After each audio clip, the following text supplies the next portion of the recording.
you love comic books and you love film, you love Sin City, because Sin City is the perfect synthesis of both. And it requires a team to do that, and that team begins with two people. I'm going to bring them out now. They are Robert Rodriguez and Frank Miller.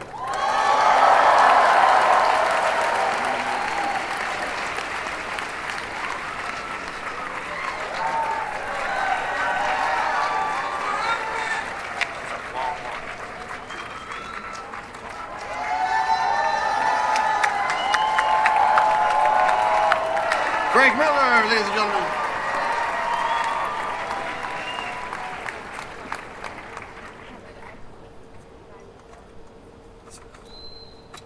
So, Robert, I have a question for you. It used to be when Hollywood decided to make a movie out of a comic book, they would start by saying, how do we fix this? How do we adapt it? How do we adapt it? I think they thought it was broken, too, in some ways. Like, they would lose a lot of the things that made it what it was. Well, I think people would think that, there were two different mediums, comics, and then there were movies, and that they were completely different. So you would have to adapt it into a movie. And when I would see the work, especially Frank Miller, where he's the writer and the creator of the visuals, I saw that he was doing the most groundbreaking, original, breathtaking visual storytelling that I had seen in any medium. And I couldn't understand why you couldn't just translate that to the screen rather than try and take that book and turn it into a movie. Why not take movies and turn it into Frank's work? So that's what the whole Sin City was about. And it was actually 10 years ago, almost to the day, that we were here to show the first footage about 8 months before it came out, and you all were the first people to see it and support it and say, wow, that's really different. Just as a question, who was here 10 years ago to see that original? That was... I remember him. It changed, it was a new way to look at cinema and a way to look at technology and a way to look at comic books and graphic novels. And I think that's why things kind of changed. I think for the better. Frank says that. Yeah, I think that the comic book movies that have been coming out have been getting better because they've been closer to the source material. It's one thing to sit down at a drawing board and create something out of whole cloth, and write it and have it be completely your vision, and then be willing to test it on a relatively small market, and a completely different thing to take some existing character and throw him into a boardroom full of a bunch of people who think that comic books are crap, and turn out something that really proves they can be. That's the studio boy. That's exciting. Frank, as a comic book reader, since I was reading, it's been fascinating to watch the journey of your art and your body of work. It seems to me, in a way, you're almost like on a Picasso-like journey, trying to deconstruct the action on the page. Or I hope you agree, or else I'm going to look really stupid. But do you agree? You don't. Well, I actually, the way I started Sin City was a first in my career, because for one thing, I'd always wanted to do crime stories, and when I first came into comics, they would only publish stories about guys in tights, so I had to learn how to draw them, and I would work in as many crime elements as I could. But then I because of my work on Batman and other projects, I was invited to become a screenwriter, and I was not happy with the process at all. There was too many bosses. Being a screenwriter a screenplay is kind of like a fire hydrant with a row of dogs going all the way around the block, lining up for it. So I moved away and sat down and decided to create the comic book that could not be adapted to the movies. And it was Sin City. The first thing I did was go up to Frank and say, hey, can I turn this into a movie? It's really cool. Yeah, this crazy Texan shows up and shows me how to do it. It's fantastic. All right, well, we want to bring out, we're going to go now to watch the... so a little bit about what I'm going to show. Yeah. What's great about, I mean, who here is familiar with a story of Just Another Saturday Night? You know, it's the Sin City short story. We start the movie with that as an introduction to Marv. And if you know the book, there's just some really bold visual storytelling going on. And I wish we could show you this in 3D. It's still 3D, still being worked on. But it's stunning in 3D because you really get immersed into what Frank did. But the visual language is there. So I'm going to show you, like we did 10 years ago, I'm going to show you the opening, part of the opening scene. I won't show you all the opening scene. We'll stop it at a certain point. I want to bring out some of the cast. The amazing Gail, played by Rosario Dawson.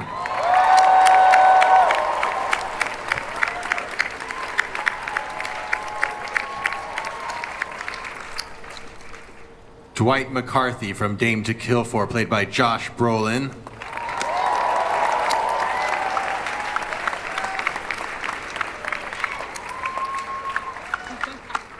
Nancy Callahan, Jessica Alba.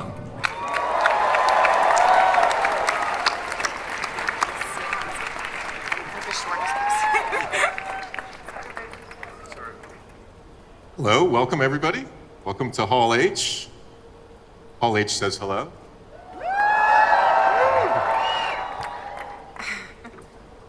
Jessica, I'll start with you if it's okay. Returning to this world and seeing those visuals on the screen, and it's a very distinctive, very singular universe. That must be pretty satisfying for you to have a return ticket. Yeah, I feel like the luckiest girl in Hollywood. That's great. And then your character Nancy has a lot in this movie, and there's I don't want to say too much about it, but it takes her to some places that if people haven't read the book, they're going to be a little surprised. Yeah, I mean, it's an original story that Frank and Robert developed. I sort of got to participate in that as well over the last decade. Nancy was so sweet, and she was sort of a victim in the first one, so I think in this one, people will be pleasantly surprised to see her turn into a warrior. Nice. And Josh, welcome. How are you, sir? I'm good. I wanted to play Nancy, but it didn't work out. Sorry. The wardrobe tryout, that's what killed you. It was the wardrobe. What's, for you coming into this, and we were talking about how you've gone to some pretty dark places in movies. There's some. Thank you. Some nice violence. What was it about Frank Miller's work and Robert's work and the Sin City universe that really connected with you? Well, I mean, you don't necessarily know it connects with you until you're into it. First of all, it's really nice to be asked to be a part of this. Second of all, I've known Robert for 21 years, so we've worked together, and we knew each other, and we enjoyed each other's company at work. And then thirdly, and most important, you're dealing with two total iconoclasts, guys who really don't beat to anybody's drum. Like what Frank said, a screenplay is a hydrant with a bunch of dogs waiting to piss on it. That's Frank Miller for you, unapologetically himself. And that to be involved with somebody like that is wonderful because you don't really, Robert doesn't take what Frank does and makes it really his own, even though he does in a way. You really have to dive into what he's created. And I think that's what differentiates this from a lot of other adaptations. And that's really nice to be involved in something that original. That's fantastic. And then Rosario, as far as the sense of place in Sin City and the districts within it, it's a real geography, a landscape, and it makes the characters even more iconic, archetypal than they are in a way. I mean, you have these neighborhoods that are segmented and people who are kind of cut off from each other. And it's amazing when you can kind of go through and you're like, okay, so here you're in the projects, here you're in Sin City, here you're this. And it kind of helps you to see what type of people gravitate towards one place or the other. And things always happen when you get a little lost, when you get off the beaten path and you go someplace different. And you encounter different people. And I think that geography and going around it is helpful to kind of really feel the essence of Sin City being a real place. You're not just there and it's Never Land or something like that. Like you actually feel like maybe it's around the corner and it's down that dark alley. and maybe I'll actually meet these people. It gives it a sense, even as outrageous and as full on and over the, sort of over the threshold of anything else you've ever experienced before, you still do feel like there's an essence of it, like this could be real. These people could be my neighbors. And for all three of you, it feels too like this could, it's anachronistic in a way that the dialogue is of another time in a way. It speaks to a different type of filmmaking and a different type of crime stories and things. That must be kind of fun because you don't get to probably do that often in Hollywood these days. It's how Robert talks all the time. Literally. You can't really naturalize that kind of dialogue. You have to become its cadence, which is great because the minute, usually in movies you're trying to naturalize things and make it really seem seamless, and you can't in this. So when you're doing it, you don't know if it's going to turn out okay, and then you see it. And if you don't do it properly, Robert will come up and be like, no, just do it like that. Okay, got it. You gotta keep your voice down like this. That's actually the best to have, like, Frank come up and be like, this is actually how I always envisioned it, or how I wrote this line, or this is the texture to it, to be able to have you there and have you there, and it be just as much as we feel like it's cool and it's amazing to be a part of. It was great to see how giddy the both of you would get. Like, I remember when we first walked out 10 years ago in the outfits, and Frank's face was like, like, I drew you in the dark by myself a very long time ago, and here you are walking out to say hello to me. This is crazy. And then Robert coming up and going, here you are again, and you are Gail. I recognize you as Gail, but you're saying different things. You're wearing something different. Like, what is happening here? This is just it becomes so alive. And I think that's what that language does as well, is makes it very alive and makes it very concrete, like this place, this really real space. And I think it gives it a class and an energy that otherwise, if we were trying to modernize it or something, would just get lost. It would become it would actually soften it. Yeah. Yeah, Metropolis, it is not.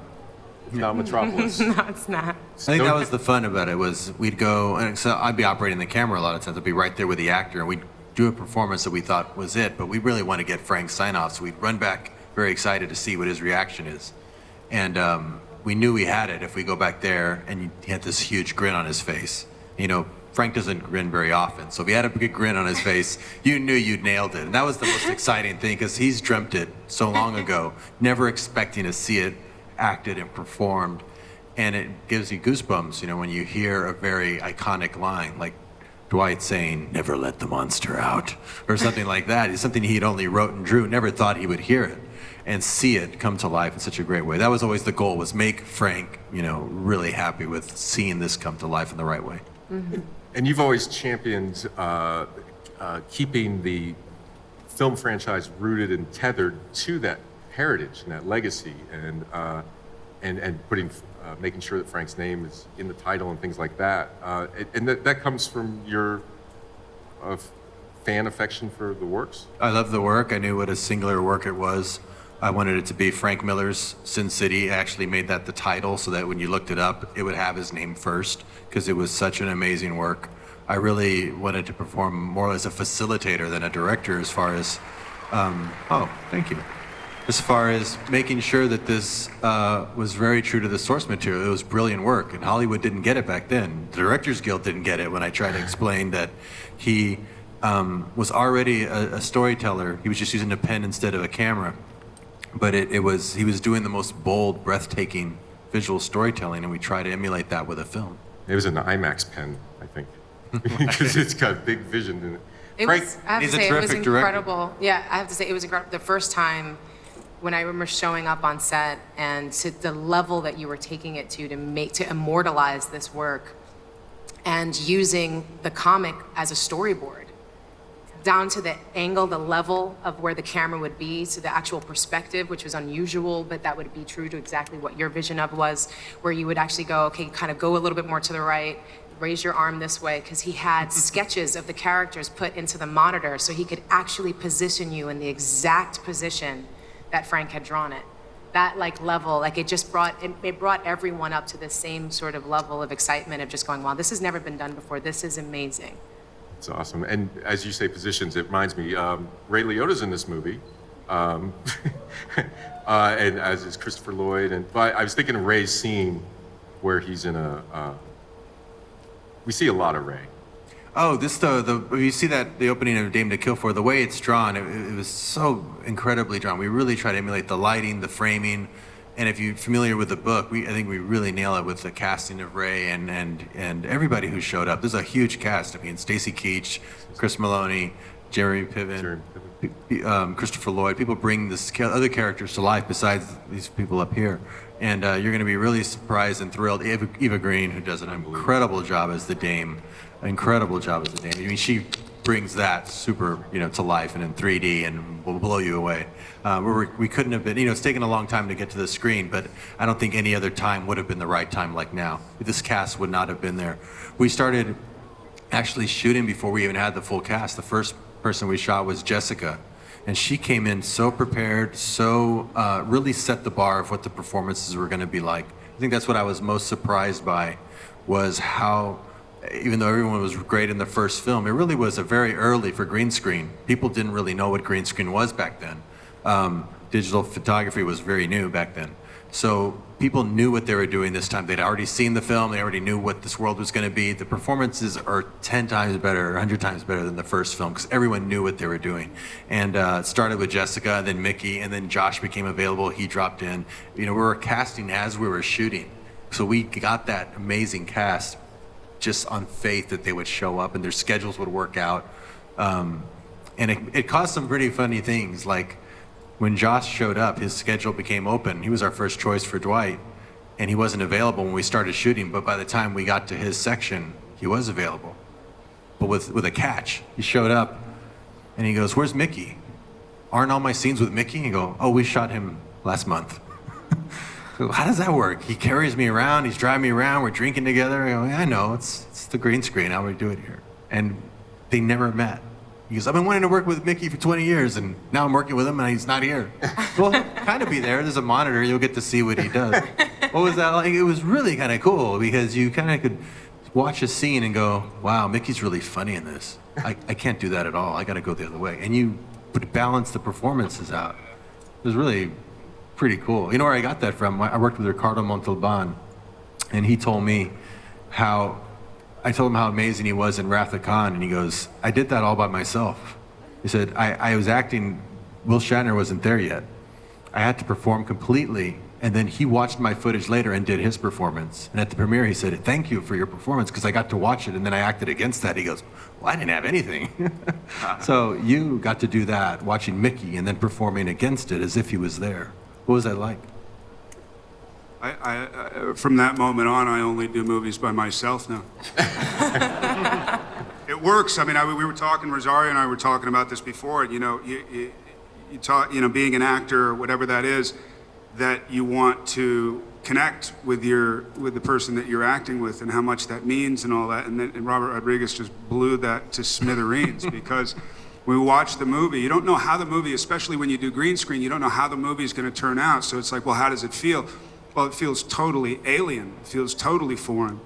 And you're really entrusting the director and the directors in this instance to create something wonderful. So I'm on a cliff with, the skyline, amazing skyline, and, city lights in the background. And really, I'm on a green floor with the car next to me, and I don't even know. I mean, I just kind of gave up. It was a big blackout for me. But then when you watch the movie, you go, my God, I mean, this is, you really get to experience the movie as if you've never read the script. It's such an original, bizarre, alien experience that you create. As you say that, it sounds almost like a black box theater. I mean, it sounds like sort of a classic actor's challenge of trying. It really is, and you have to be more focused. I mean, that's the thing, how is it, you have to lend yourself way more to your imagination than you normally would, which puts you further into somebody like Frank Miller's mind, Yeah.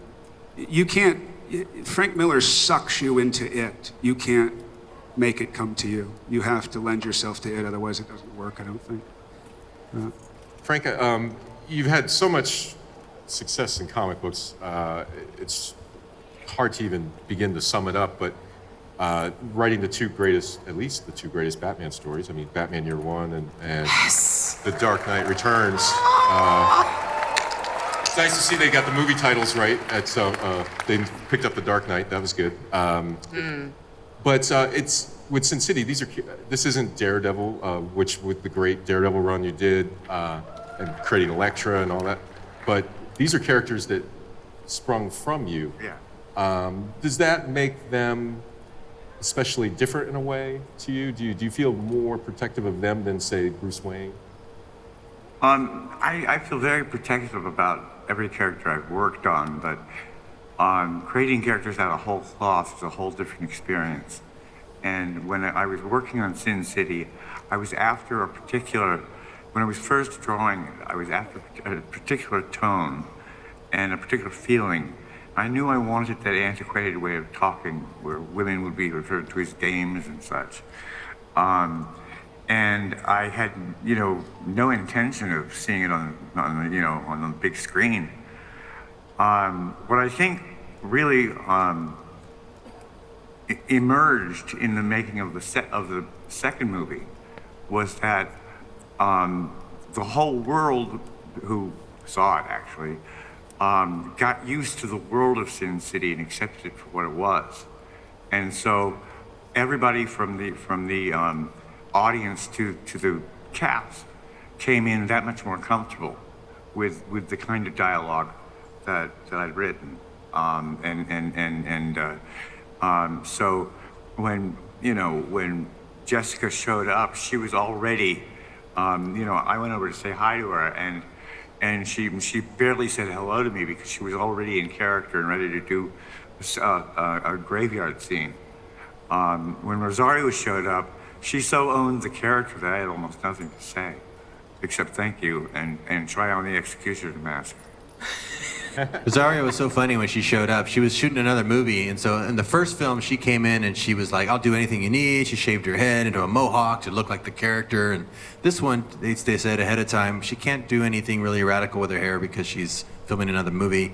So we went, oh, okay. So we went in and we tied it up. We tried to make it look like the thing. And I'm thinking in the back of my head, audience isn't going to understand that that's why she can't do it. They're going to probably think she didn't go all the way, and she does. Just Rosario goes all the way with the performance. Yeah. The next morning, she showed up on set with her head shaved like that herself, like haphazardly done. I said, "What did you do to your hair?" And she goes, "I was walking around my hotel room last night and thought, I don't want people to think I didn't bring it this time. So I'm bringing it." She went, I said, "Okay, we'll go try and fix it. It's a little crooked." And look, she still has it. Wait, Rosario brings it. She brings it. But I love that you thought of that without me mentioning it. I don't want them to think I didn't bring it. And Jessica, what was that like? You came a completely different person when you showed up, and you set the bar. You prepared, you created choreography, you came in, and you were someone else. And I even pulled you aside a few times because Mickey Rourke gave you props. And I said, Mickey Rourke never gives props. He just said how amazing you are. And Bruce Willis gave you major props. There was something going on this time. What was it about this time? Because I didn't get to ask you that. It stunned us all, and it set the bar for all the performances that came. What was this like this time around? What were you thinking? Gosh. Well, I hadn't. You wouldn't know it by that big smile. She was not smiling when she showed up and said, she showed up so in character, we thought she hated us. Yeah, my first thought when I said hello to Jessica was, I haven't seen her in 8 years. How did I piss her off?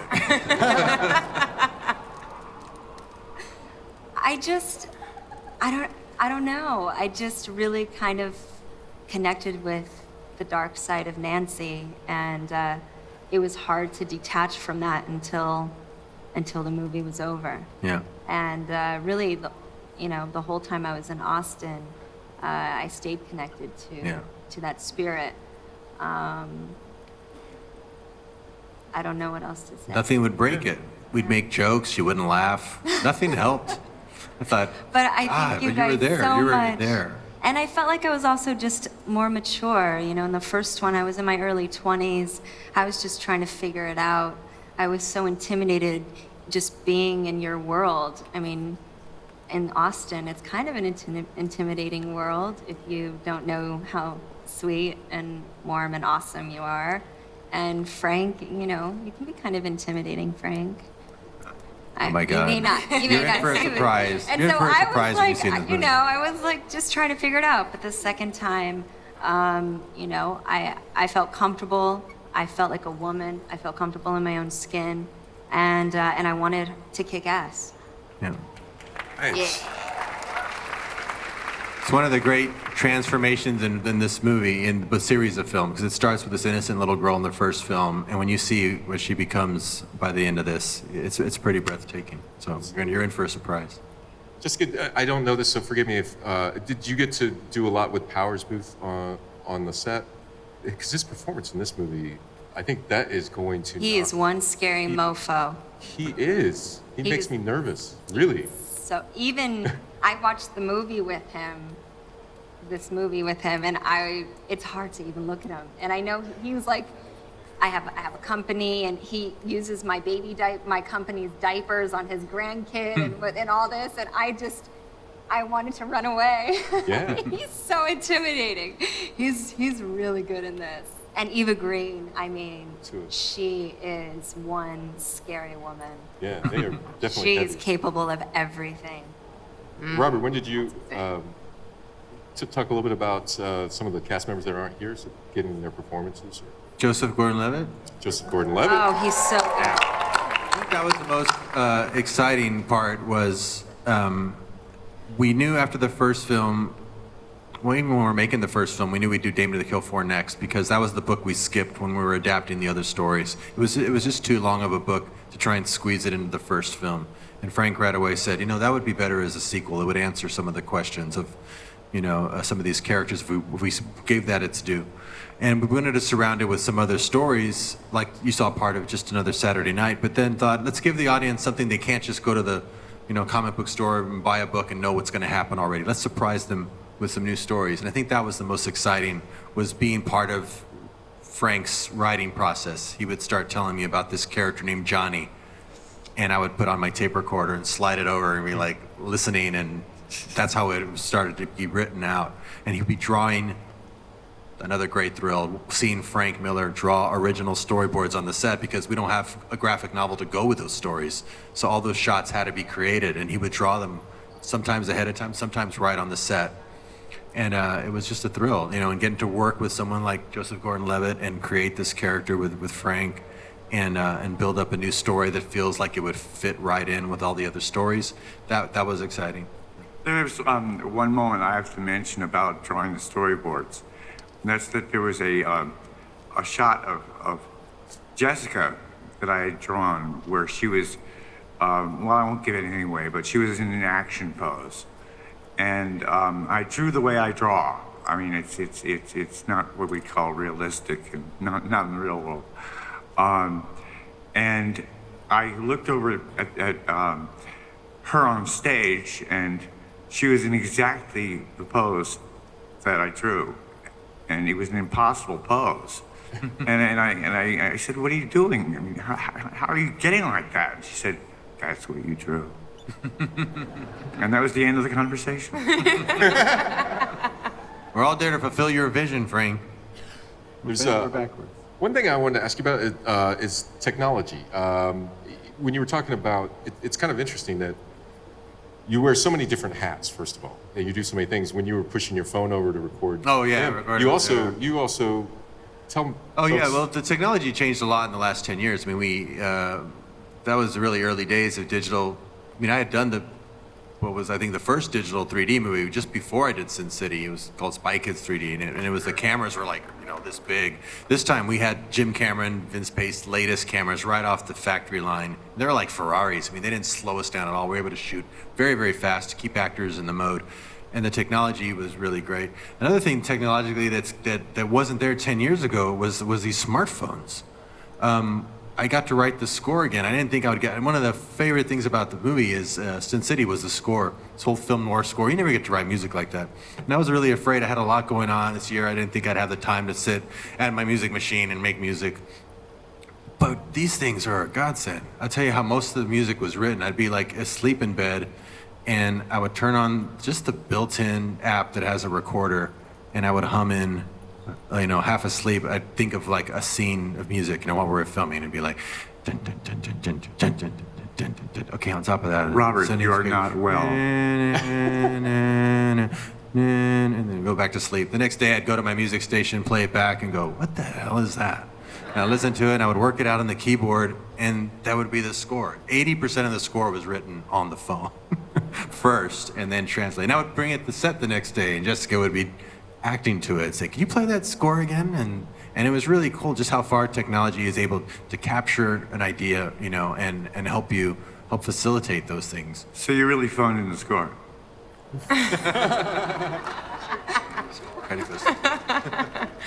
The contradiction in that is that because you do so many things alone, it allows you to do an almost ultimate collaboration. And because you have so much technology to apply, you can get back to doing things like doing a sketch on a set, you know, for the scene. I mean, it's interesting to get closer while getting further away and using technology to get more authentic. That's kind of intriguing. Well, from an artist's point of view, I mean, I tend to move pretty fast on a set. Frank, even more impatient. We'd be filming, I'd be moving really quick, and he would be, if there was any lull, he'd go, shoot, damn it! Shoot, damn it! Because he's an artist too. You know, you take a piece of paper, you grab a pen, and in 10 minutes you have something that didn't exist before. There's an immediacy to creating that quickly that movies are slower than that.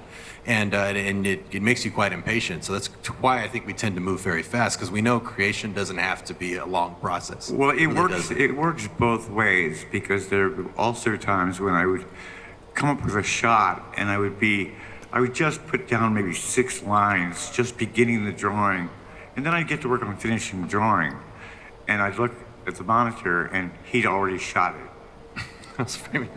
I could tell very clearly what you were framing by your drawings are so distinct.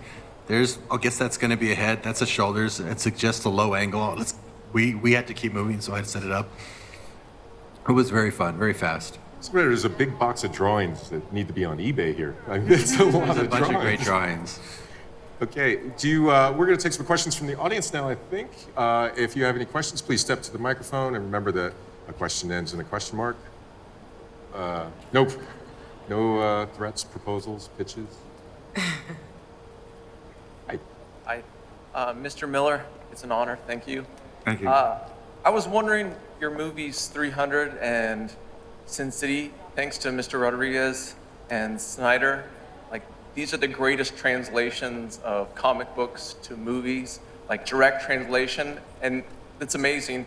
Do you demand that, Mr. Miller, or did you just get lucky? It's a very good question, because it was never in question. Robert started intending to translate Sin City, and Zach showed an immediate understanding of what 300 was about, and the adjustments he made were quite small. So it's never really been an issue. Now I'd be a real prick. I'll clarify one thing. I mean, one thing for sure I can tell you, I went and I showed Frank a test of Sin City, what I was going to do, what I had planned to do it, and that he would come along. He controlled the rights to Sin City. I know for a fact he would not have done the movie had I not done it that way, because when I first even proposed, you know, doing it, he said, that sounds really exciting, but then we have to write a script and we submit it to a studio and then they're going to give us no. If he was asked to go through the traditional filmmaking process, even if they promised a lot of freedom, he wouldn't have done it. It was his baby. Why go do that? And so I think that in a way he didn't demand it, but he certainly would not have gone on that journey if it was going to be the same song and dance that he'd been through before. He wouldn't have done it. Thanks for the question. No matter how much they paid him. How's it going? Hi, Jeff. Aaron Kai is my name. Oh, yeah. You guys really rock. Robert, I just want to say it was really cool meeting you the other night at the Sin City Hard Rock Party. And Frank, Mr. Miller, and Robert, your vision, Frank, with your graphic novel, and Robert, with your expertise and the cast, inspired me to hand paint this jacket back in 2008. The movie, I got Rosario, I have you here. Oh, wait. It was, Great work. Oh, wow. Nice. Wow. there we go. And I have the late Michael Clark Duncan and Brittany Murphy. Very nice, very nice. And hand-painted, and here's the back. Excellent, excellent. Wow. Do you have a boss? Yeah, I'm sorry? You have a question? What was the question? Yeah, It was I'm sorry, yeah, my question is to Frank, Mr. Miller. I recently saw the documentary, The Central Park Five, and one of the sergeants in that documentary was named John Hardigan, and he was a detective, and he was tall and had that look like one of your characters. I was wondering, you know, you being from New York like myself, if that was one inspiration of your characters for the graphic novel. No, actually, I named Hardigan after a childhood friend of my brother's. So it's a complete coincidence. And your brother's here, right, today? That's nice. Yeah, but it was another one of my brothers. I have lots of brothers. Almost as many as he has kids. Hey, how's it going? Hi, I just want to say it's a real honor to be in front of all of you guys. Thanks. Frank and Robert and Rosario and Josh Brolin and Jessica Alba. Like, you guys are amazing. Thank you guys. My question was for the actors, though. Dealing with a movie like this, when you guys have to deal with green screens a lot, what did you guys have to do to work on your character development before the film to get the characters just right and stay in that character? I'm so distracted by the America's Most Wanted. I know. Sorry, dude. Camera. You guys were used to it. No, I think it's tough. I worked with an acting coach, and Before you went? before I went, and then I worked with a choreographer, and I had to get into the head of Nancy. I mean, I'm nothing like this girl, so I really had to connect with that psychotic, dark side, and it was really fun, but it was a lot of work prior to going, for me at least. Josh just shows up and is amazing. No, I feel like a total fraud right now after she said that. I showed up and said the lines. Yeah. I feel like I need a therapist. I know, Because I I know. went in and I was like, that was awesome. This was like. I lived with maybe I Frank for revealed it, 3 I years shaved it, and it before I came started out. this film. I lived with Frank for 3 years. And No, it's a weird thing when you show up at a green screen and you know you've heard this, at least for me who hadn't done it, and you heard the stories about the original Sin City, and what was the song that Mickey would play? There was Mickey would play one song. It was One called song. Hurt. The Hurt Johnny Johnny Cash's Cash. version. Johnny all Cash's through the first version of movie. That's Nine all he Inch would put Nails. on to get in the mode. You know, and we all want to be Mickey, and we want to have a song. You know, mine was like Lady Gaga or something. I don't know. He'd But play it's one really song. strange when you first get into it. It's definitely a leap of faith, and then once you're in about 2 or 3 days, when you're really only working for a week. How long did we work for? Maybe a week. You were there only about a week. yeah. Only about a week. We moved very Well, fast. I've got to comment though that one thing that I found at least to my limited experience was amazing was that the lack of a background actually seemed to increase the energy between the actors.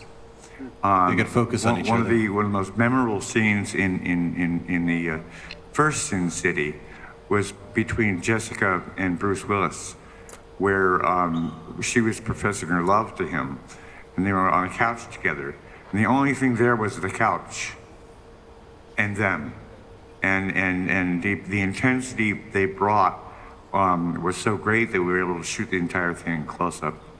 So it came out just the way it was drawn. Another thing you can do to really help the actors through a process like this is really get them to trust their instinct, because sometimes they're acting with nobody else there. And you want them to get to a place where they just let go and trust the process. So in between takes, I would set up in the back a paint studio where I would teach them all to paint. Even if they don't think they know how to paint, they would paint. We'd go back and they would do a painting of their character, a portrait of their character that we would do together as a co-creating of a character, just so that they would free themselves up and see that if they just worked instinctually, they could create something that using abilities they didn't know they had innately, and it would open them up. So in between takes, Josh would run back and paint his portrait, which we'll start showing around the time this movie is released. And everybody did. Rosario did 2 amazing ones, and of course they never painted before. Well, But when they get to that place, and then when they get to the set and you're in front of a green screen, they've already been solving problems creatively. And they're told to perform and act, and they can feel like they can do anything because they've just been, immersed in that sort of creative environment. That's one thing we do to really kind of help just get people in this mode where they don't think about what they don't know. They think about what they do know and what they feel. Well, in another example of what I was talking about was that there's a very intense scene between Clivo and Rosario, which takes place during driving rain in the movie. And in it, he takes her gun away and she kisses him, but she doesn't just kiss him, she practically rips his head off. and I can only wonder if we would have gotten exactly that moment if there'd been rain battening on their faces and their eyes and confusing everybody on the set. Instead, the rain was completely digital. It was a dry set. Yeah. And the use of color in the film is really fascinating. The use of color in the film is done a lot in post. Once we think about, because we shoot the whole thing in color, we strip away all the color, and then slowly, very strategically, we start putting it back in. Places even where it wasn't in the books, just to see if it could highlight an idea or bring across, to do a little bit more of a layer of storytelling using the color. So you'll see a use of color different in this movie, more evolved than even in the first film. Hey there, how you doing? Good. How are you, Jeff? My name Living the is dream. Pat Glaberto. I'm an actor, writer, and I'm also a huge fan of everybody on the panel. Robert and Frank, your movies are great. I love the El Mariachi movies, the Spy Kids movies, and your Daredevil run was just insane. It's my favorite. The stuff you've done with Sin City is so amazing. I'm wondering if maybe you guys are going to get together and maybe do another project like Ronin? Ronin would be great. The DC Comics, that 1982, something like that? It just catches us in the right mood. I mean, as far as Sin City goes, Robert and I are already talking about Sin City 3. So you better show up for number 2 or else they won't pay for it. Josh, there's still a chance to be Nancy. There's still a chance. Why are you trying to put me out of a job? No, just joking. Believe me. Hi there. You. Hi, Hey. my question, Where is that dude? What is that? Can I have some? my question is for That's- Frank. First of all, I just want to say that you're one of my favorite writers and artists ever, and you've written some of the best and drawn some of the best stories. My question is that with the release of Sin City, the second, Dame to Kill For, if there's any plans for another Sin City graphic novel. Inevitably. It's where I want to go for my crime stories. Right now I'm at work on other things, but I've always got, I've got a stack of stories that I want to do. So I would say yes, but what year, I'm not sure.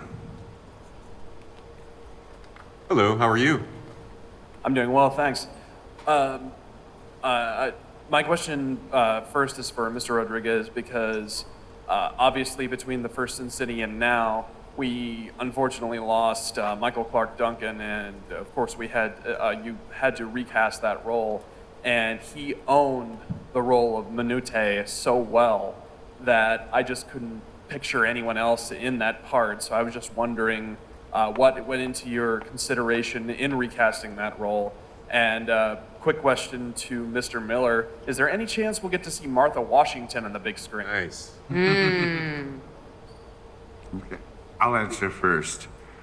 Martha Washington on the biggest screen, Martha Washington somewhere, I think it'll happen, but it's got to be done right. And like I said, this time I'm going to be a prick. It's going to be done my way. Terrific. And Robert? This is a great question. Both great questions. As far as Michael, what the common thread through both of those is that everybody wants to be very true to Frank's material. Michael Clark was very true to the material, came in and created a great part.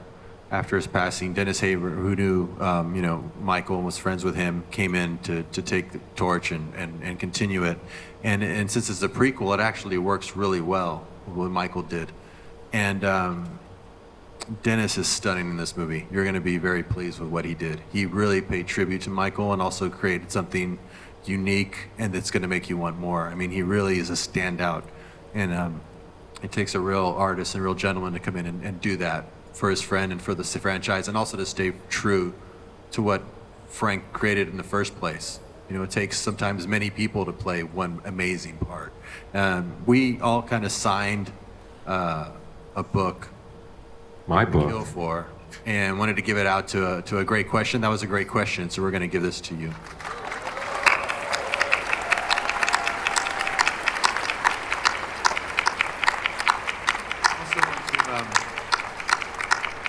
Do a little bit of from Sin City 10 years ago before we ran out of time. We might still get your question. We showed a scene from the movie, and then we showed sort of a montage showing some of the drawings compared to the film. And this was actually Jessica's idea. One of the songs she had playing while she danced, one of her amazing dances on during the film was the song's called Babes, but I think you'll know it as Killer Babes by Icky Blossoms. And we cut a montage to that. She said, why don't you cut a montage to that song? We tried it and it worked amazing. So to get you a little more of the footage in a montage, we got a little clip for you. So check this out. Thank you all for coming. The City with No See you Limits. next time for part 3. Sin City 3. All right, guys, we'll see you next time. Thanks, Hall H. You guys are the best. Ladies and gentlemen, once again, let's hear it for Frank Miller's Sin City, A Dame to Kill For, with our co-directors Robert Rodriguez, Frank Miller, Rosario Dawson, Josh Brolin, and Jessica Alba, and our special guest moderator, Mr. Jeff Boucher. Okay, I'll be damned if it takes us 9 years next time.